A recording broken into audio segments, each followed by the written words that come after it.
Just hours before Prince William's big moment, Queen Camilla vanished, claiming a sudden illness.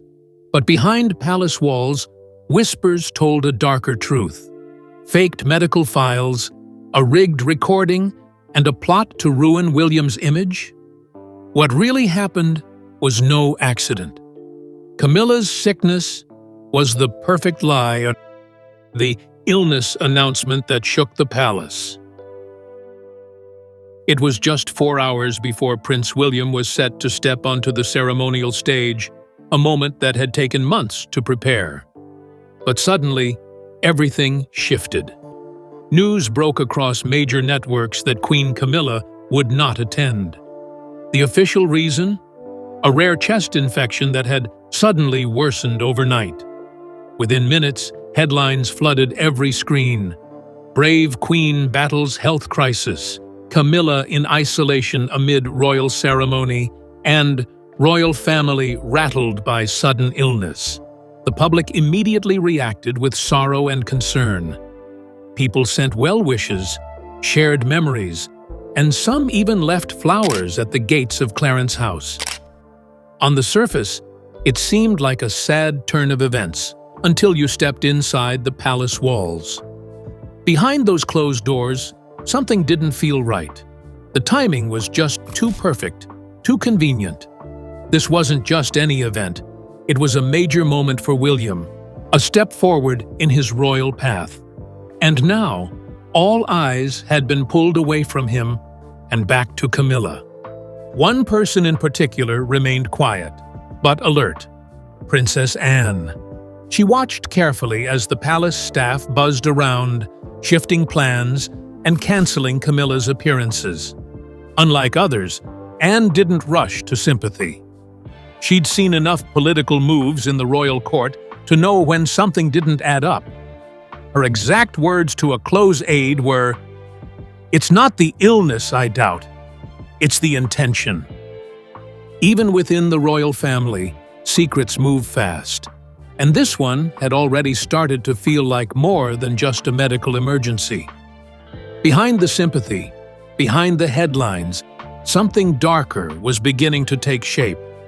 And within the next hour, Anne would find the proof herself. Princess Anne's chilling discovery. The east wing of the palace was unusually quiet that evening. While most attention was on the Queen's absence and the changes to the program, Princess Anne was exactly where few expected her, inspecting the security wiring beneath the ceremony stage. Her dedication wasn't new, but what happened next caught even her off guard. She paused near a service corridor when she heard it. Two voices, one of them familiar. A hushed whisper from one of Camilla's senior attendants, half hidden in a dim hallway, murmured, "Everything will be in place. He won't have the face to stand before the people anymore." The words hit Anne like a jolt. There was no doubt who that meant. William. Anne didn't confront the speaker. She simply turned and walked away, her face calm, her pace steady, but her mind already racing. She went straight to her private terminal and accessed Camilla's medical records, something only a senior royal could do without clearance. What she found stunned her. There was no documentation of a chest infection. In fact, there was only a form for a routine checkup, filed just 48 hours earlier, with no mention of severe symptoms or any specialist consultation. Even worse, the paperwork was missing an official sign-off from the Royal Chief Medical Officer, a requirement for any urgent royal health announcement. In Anne's words later shared privately with William, "This wasn't illness, it was performance, and a poor one at that." Everything suddenly made sense. The dramatic exit, the timing, the media wave. It was all too rehearsed. Camilla hadn't fallen sick. She'd staged her disappearance to gain sympathy, and perhaps more importantly, to weaken William's moment. Anne didn't hesitate. She moved fast. Her next stop, William's private office, because the trap was already being set, and he needed to know before it was too late. And that's when William began to see the real battle unfolding. William faces the plot. The trap has been set. Princess Anne wasted no time. Within 15 minutes of discovering the falsified documents, she stepped into William's study. He was seated alone, reviewing the final draft of his speech. The quiet intensity on his face disappeared the moment Anne spoke. She didn't use dramatic words. She simply laid out the facts. Camilla wasn't sick. The documents were forged, and someone had made a veiled threat about ruining him. Publicly. William listened without interrupting. Then he looked down, closed the folder in front of him, and said just one sentence. So it begins. This wasn't just a palace fight. This was a setup.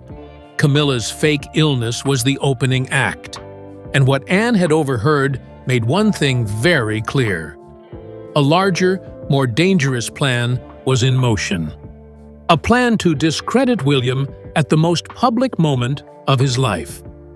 He didn't explode in anger. Instead, his mind shifted into sharp focus. As Anne described the suspicious audio technician near the podium, William started giving quiet orders. First, security was tripled around the stage, especially near microphones, signal transmitters, and backup feeds. Officially, it was explained as technical protocol, but in truth, it was a covert defense mission. Then William pulled in one of his oldest allies, Lord Fenwick, a retired intelligence liaison who had worked under both Queen Elizabeth and Prince Philip. He was handed a sealed folder containing the fake medical report. His mission? Investigate everything Camilla had done in the last 72 hours. Who she met, where she went, and who had access to the palace's sound system. William understood something most royals ignore.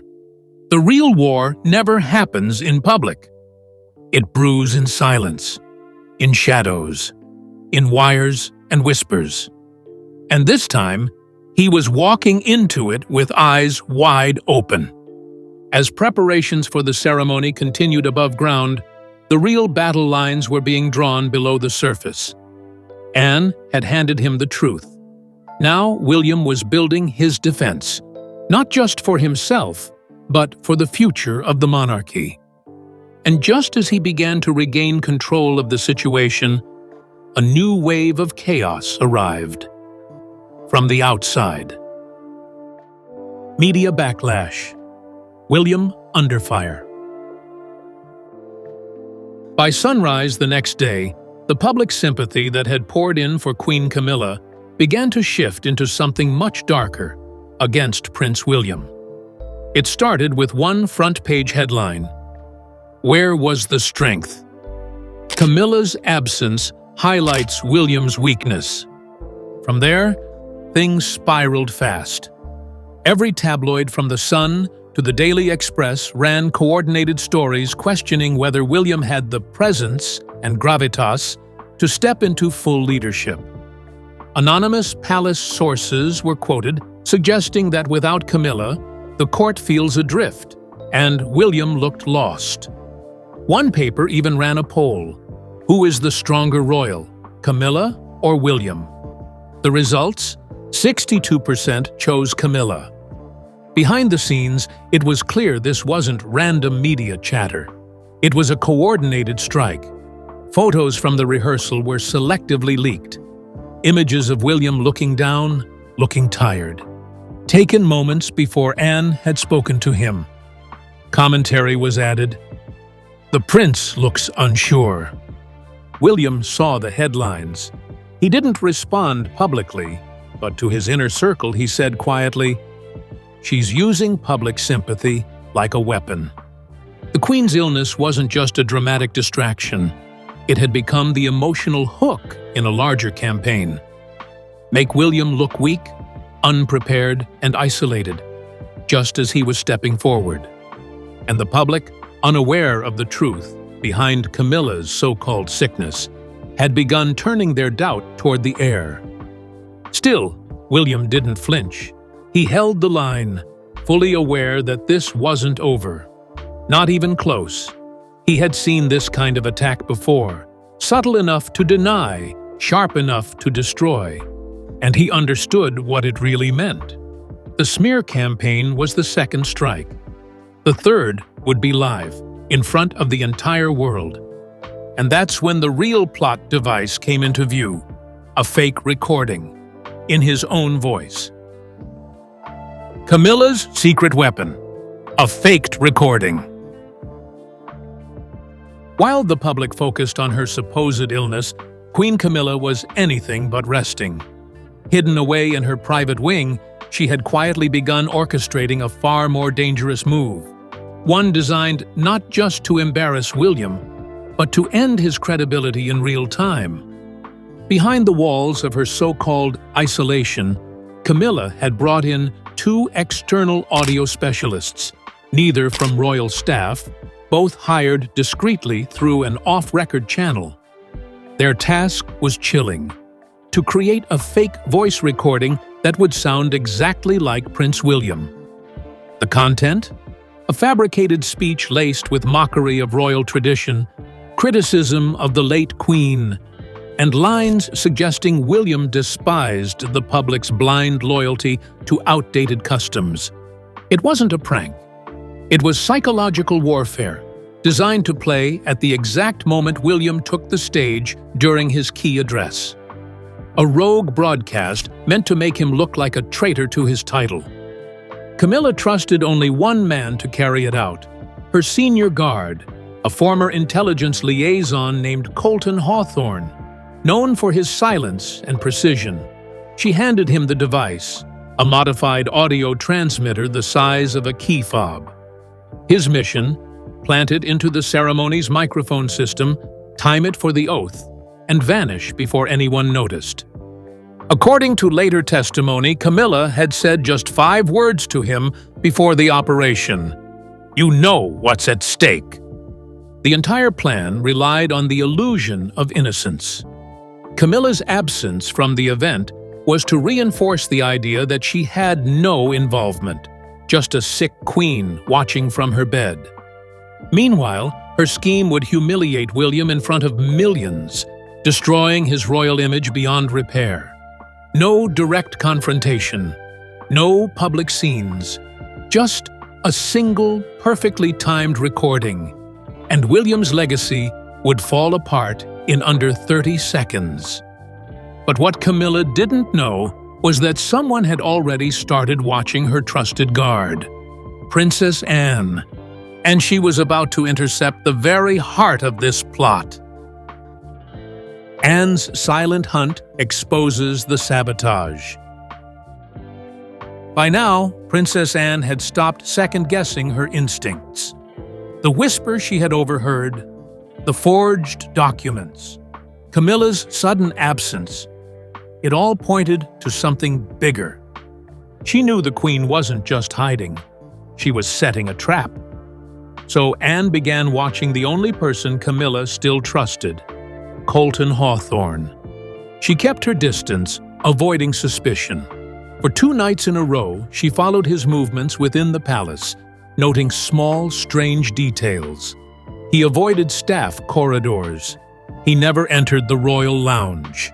Instead, he walked through technical zones, the kind normally accessed only by broadcast engineers. Then came the night before the ceremony. At exactly 10:47 p.m., Anne spotted him taking an alternate passage near the broadcast control hub. He moved like someone trained, quick but cautious. Her eyes narrowed when he stopped at the backup audio console, leaned in, and appeared to adjust something beneath the panel. He stayed only 41 seconds, then vanished into a stairwell. But that was all Anne needed. She slipped into the room after he left, accompanied by one loyal technician whom she had vetted days before. They carefully opened the panel. Inside the main wiring cluster, they found it. A foreign component, cleverly disguised in the wiring sleeve, tiny enough to be missed by a regular inspection. But Anne having seen covert sabotage before in her military briefings, recognized it instantly: an audio override trigger. Her only words to the technician were, "Do not touch it, just be ready." Instead of removing the device, Anne came up with something better: an interception plan. The technician was told to watch for any unauthorized signals during William's speech and cut the audio feed at the exact moment the signal fired. The maneuver had to be perfect, less than 1 second early, and it would look like equipment failure. 1 second too late, and William's voice would be hijacked. Anne then returned to her quarters without a word. But she sent a single note to William. "Device confirmed. Do not change course. We'll handle it from inside." The trap was real. The device was real. The threat was hours away from going live. And now, the only thing between William and total ruin was Princess Anne and a kill switch. William steps into the trap and disarms it. It was 7:59 a.m. The ceremonial stage outside the palace shimmered under a sharp winter sun. A massive crowd had already gathered, over 12,000 people, with millions more watching on live television. In the eyes of the public, this was a historic moment for Prince William. But behind the scenes, the air crackled with silent tension. Anne had confirmed the device. The technician was ready. William knew exactly what was coming, and he walked straight into it. Dressed in full regalia, William moved with calm precision. As he reached the platform, his eyes scanned the perimeter. He noticed the technician, nodding once. A second glance toward the control booth told him Anne was in place, dressed not for ceremony, but for control. Subtle, invisible, and in charge of the only thing that could stop the sabotage. He took his place at the lectern. Everything was normal, but he felt it. The slight hum of the sound system warming up, the heavy pause just before the microphones went live. Then it happened. At 8:02 a.m., a small, barely visible signal blinked on Anne's screen. The foreign trigger had activated.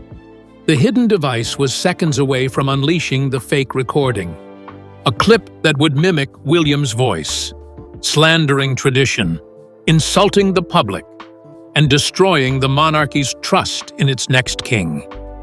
Anne didn't flinch. She gave the signal, a single nod.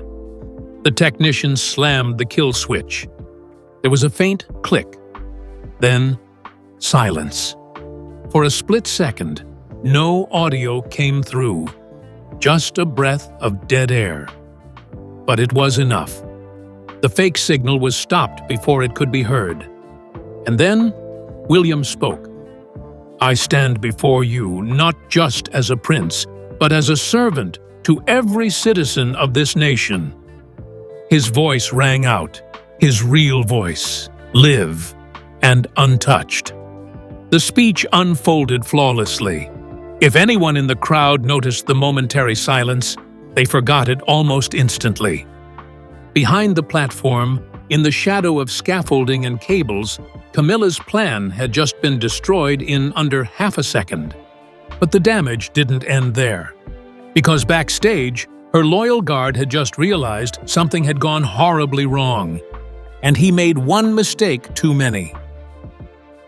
The guard is caught, and the truth begins to unravel. Backstage, Colton Hawthorne, Camilla's most trusted operative, stood frozen. The broadcast had failed. He knew immediately. The signal had been blocked. Panic set in. He made a snap decision: erase all evidence. Within 3 minutes, he had slipped into a utility corridor, heading straight for the control box where the override device had been planted. But what he didn't know was that every exit was already locked down. Anne had ordered it just minutes before William's speech began. As Hawthorne approached the technical panel, 2 plainclothes security agents intercepted him. One reached for his sleeve. He resisted. A brief scuffle broke out, but within 40 seconds, he was restrained. Inside his pocket, the backup transmitter, wrapped in cloth. He was escorted to a secure room in the palace, and by noon, Anne and William had joined the quiet interrogation. They didn't raise their voices. They didn't need to. William simply placed the forged medical report on the table. Anne laid down a photo of the device recovered from the sound booth. Then William asked one question. "Was it your voice in the recording?" Hawthorne didn't answer, but his face told them everything. An hour passed, then 2. Finally, under the pressure of complete silence and isolation, he cracked. "It wasn't just me," he said. "She gave the order herself.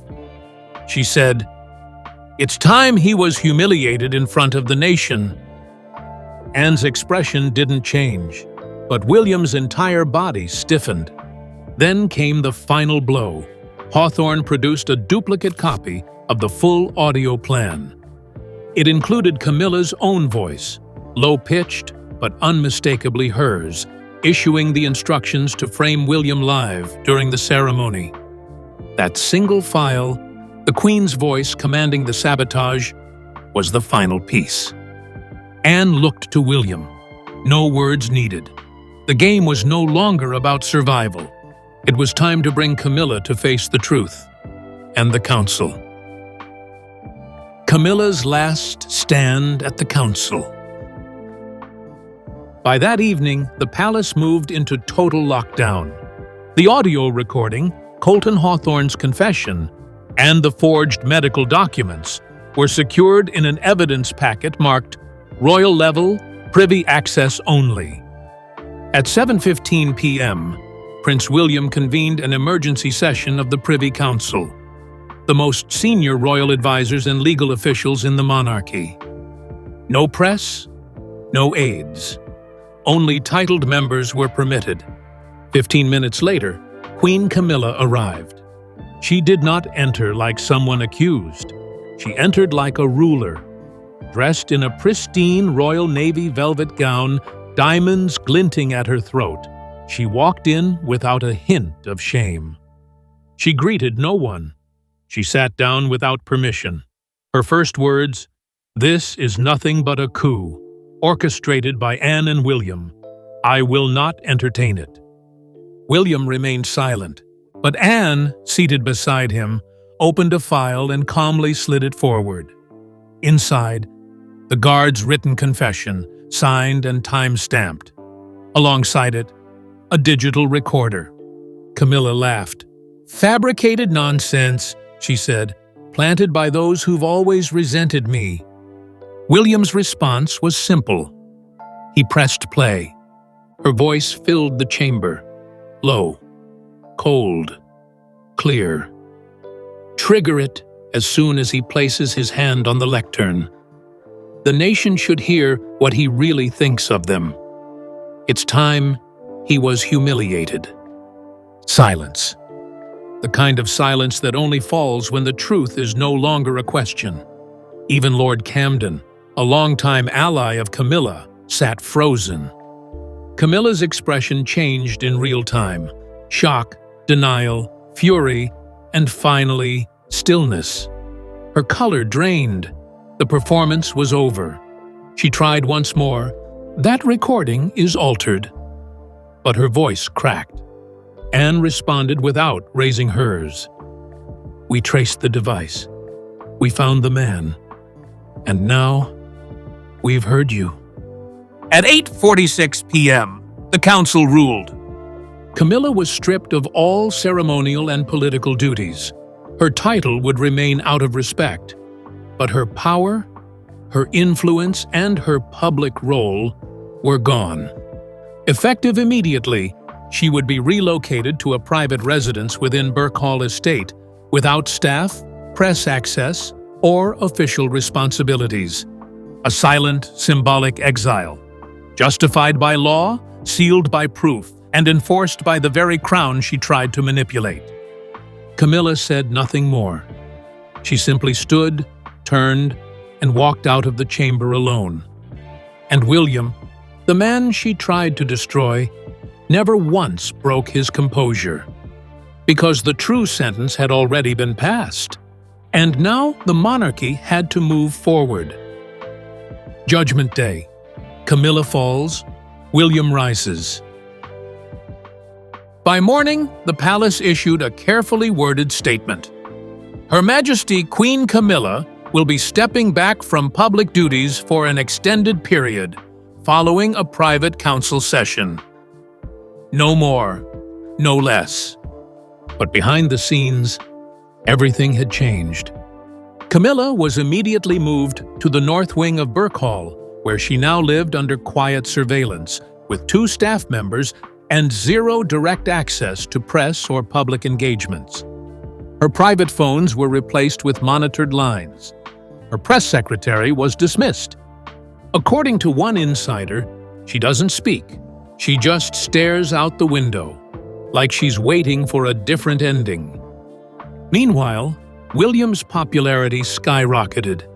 The very tabloids that questioned him days ago now printed headlines like, "The Unshakable Heir," "William the Just," "The Prince Who Fought Back."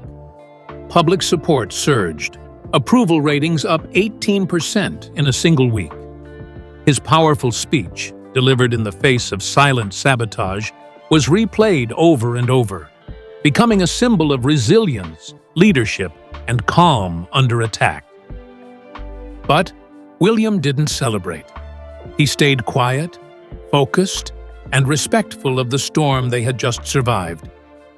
The same could not be said for Princess Anne, whose behind-the-scenes role became widely known within palace walls. Among royal staff, she was now called the Sentinel. Quiet, loyal, and ruthless when needed. She had protected the crown, not with force, but with strategy. And the public noticed, too. One viral comment summed it up best. "William spoke, but Anne made it possible." In the days that followed, the monarchy underwent subtle but clear change. William began restructuring internal offices. Several of Camilla's close advisors were quietly dismissed. The Council of Communications was reformed. A new directive was passed. No royal shall attend official engagements unless cleared by the heir's household. The balance of power had shifted, and this time, there was no going back.